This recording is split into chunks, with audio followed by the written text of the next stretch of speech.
Hi, I'm Susie Dingle, and it's early fall, perfect time for us to go around the garden, or at least part of the garden, and see the fall changes. I'd like to show you what's happening out on the street side by the parking strip and such. There's some berries and leaves and things that are just starting to turn.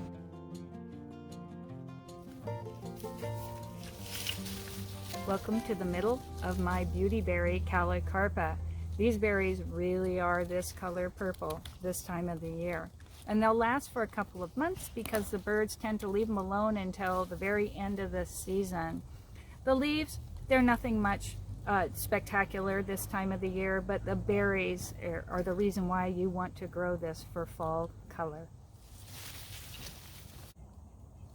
Here is one of the Physocarpus that I grow on the property. I believe this one is called Center Glow. I'll check my records, but I'm pretty sure. And it has more of a glowy effect than some of them. I'll also show you one on the property that's taller, about 12 feet tall. And their claim to fame is this burgundy foliage all year, not all year long, but during the growing season. It'll lose its leaves in the fall, but it stays this wonderful coloring. And sometimes they do get a little bit of burnished coloring on them as well. It looks really nice with dark green, like next to this rosemary.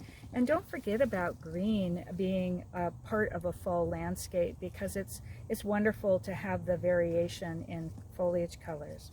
Now there's something really special up here. I see a little ladybug, I believe, on this leaf here. Yeah, how sweet.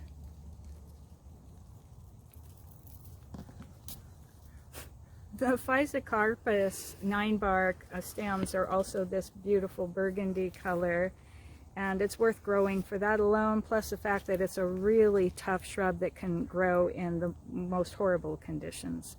I have it here on the slope next to the sidewalk, and it's never given me any problems.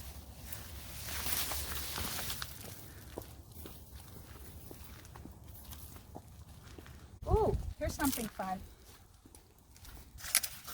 This is Egyptian walking onion, and they are past their time, but you can see that they produce these little bulblets on the end of their stems, like that.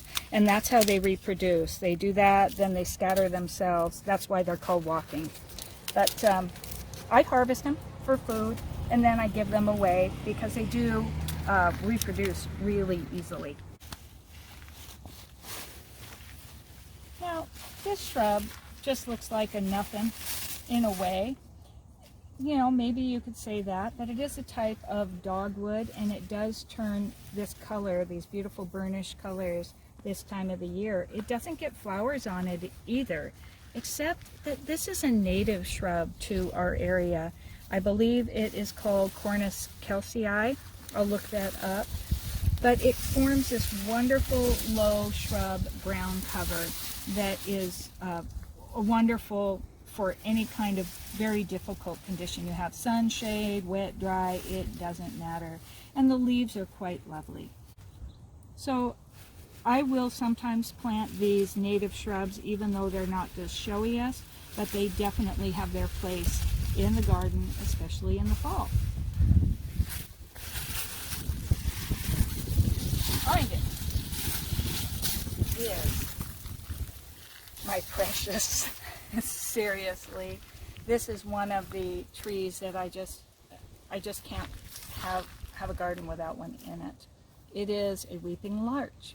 Now, this larch is one of the few evergreen, needled evergreens that will lose its leaves in the winter, but before fall. But before it does that, it's going to turn the most amazing, brilliant colors of yellow and burnt orange and red. It's really pretty fabulous.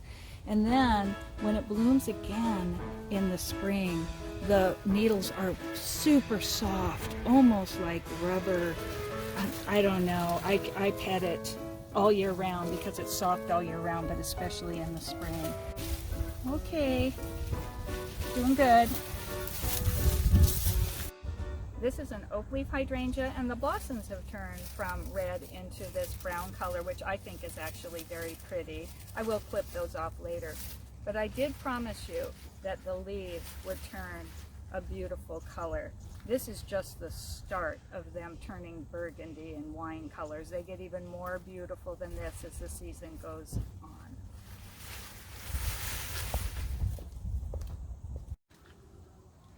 And of course, the grape leaves are glowing this time of the year. They turn shades of golden, almost translucent, I think. I just love them. And that's one of the reasons I do let them grow. This is not for high production here for the grapes. It's mostly to create a screen between the sidewalk and the rest of the garden. So I let them get a little longer than I probably should for production.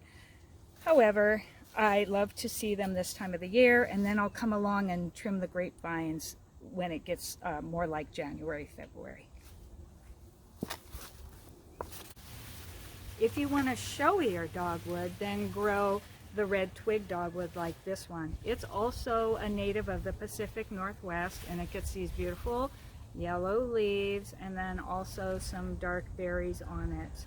But the main reason to grow it is for the red twigs that will happen when you cut the branches back, and then those new branches will turn a brilliant red. If you just leave it growing till it gets to its 6 feet or 7 feet high, you won't have as many red branches on it. So that's its claim to fame, and it really does look beautiful in the fall and all through the winter.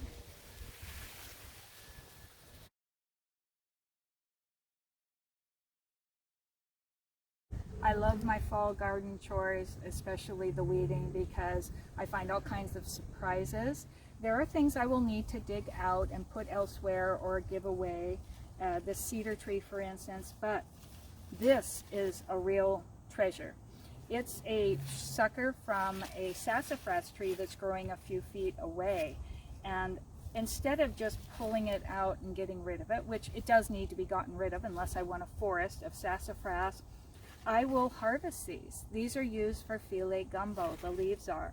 So I will go around the few suckers that I have, I don't have many, I will pull them out. Maybe I'll even enjoy them as a flower arrangement, put them in some water for a little bit, and then I will go ahead and harvest and dry the leaves for making filet gumbo.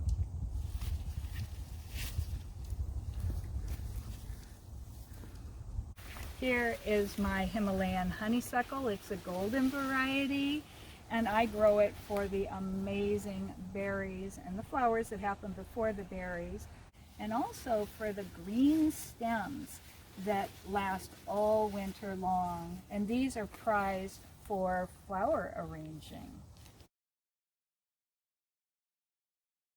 And again, this is on the dry and shady side of the sidewalk next to the parking strip. This is an albelia, and it's a deciduous shrub, although some years I find that it actually does keep the leaves on it, and it blooms this time of the year, late summer, early fall. It's been in bloom for about a month already. Smells like just slightly like lilac. It's not a lilac. People think it is oftentimes, but it's not. It can handle a lot of dryness and sun. I never water this. And I've even, in the winter, they have been squished. I had another place where one was squished all the way to the ground under 2 feet of snow, and the minute that snow was gone, it just boom, bounced right back up. So this is a very, very useful shrub in a tough condition, especially on the slope where I have it here. And also its leaves turn this just really lovely, more of a burgundy color. They do always have a little bit of this burnished look to them anyway, but especially in the fall.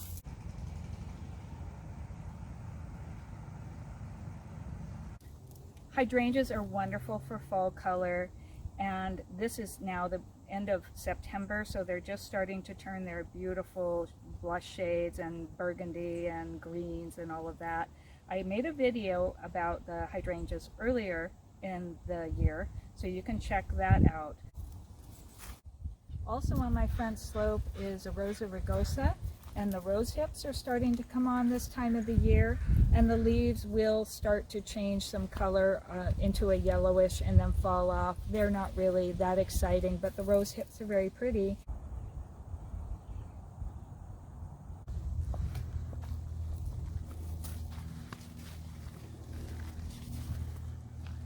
This is a dawn viburnum. It blooms, one of the first flowers, fragrant flowers to bloom in my garden, like in February, March. But their leaves are starting to turn this gorgeous burgundy color. Quite beautiful this time of the year.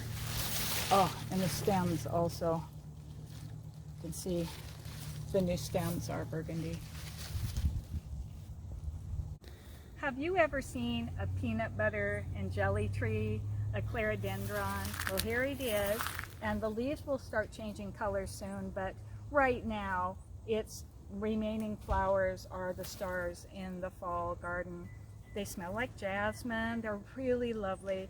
And then when they finish blooming, there's these beautiful burnished blushy pink casings left over.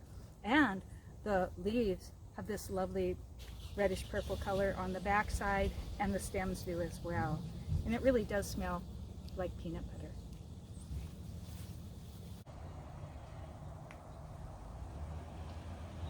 It will eventually lose its leaves and then leave behind a lovely, graceful architectural shrub. This is a tender plant, so make sure that you can grow it in your area. Ooh, we're coming to one of my favorite parts of the garden. This is the front sidewalk, where the sidewalk actually ends, and then it keeps going forward with gravel and such. There's no formal sidewalk. This plant here is a Physocarpus. It's a 9-bark. It's called Diablo, and it's, I believe, the tallest of the Physocarpus. And I wanted to show you the seed heads on it, that they turn this gorgeous color while it still has its burgundy leaves. Autumn crocus. If you've never grown an autumn crocus, I urge you to do that if you can in your area. There they are. Now, there was a time when I couldn't get these to grow because the slugs would eat them as soon as they came up. And then I got rid of my slugs. That'll be for another time. We'll talk about that. But, and then I have this beautiful patch. And they close up at night and open during the day. I will let them speak for themselves. It's a bulb. On this slope, I have some ground cover, which is Geranium macrorhizum, and it will start turning colors really soon. And it's worth growing. It's very, very tough shrub and fragrant. It smells like pine. But what I wanted to show you right now is this late bloomer. This is called a pineapple lily. It's not in the pineapple family. I'll leave the botanical name down in the description. But it's one of the late flowering plants that I have here, as well as down here on the ground I have a type of plumbago, and it gets beautiful burgundy colored foliage and the blue flowers this time of the year.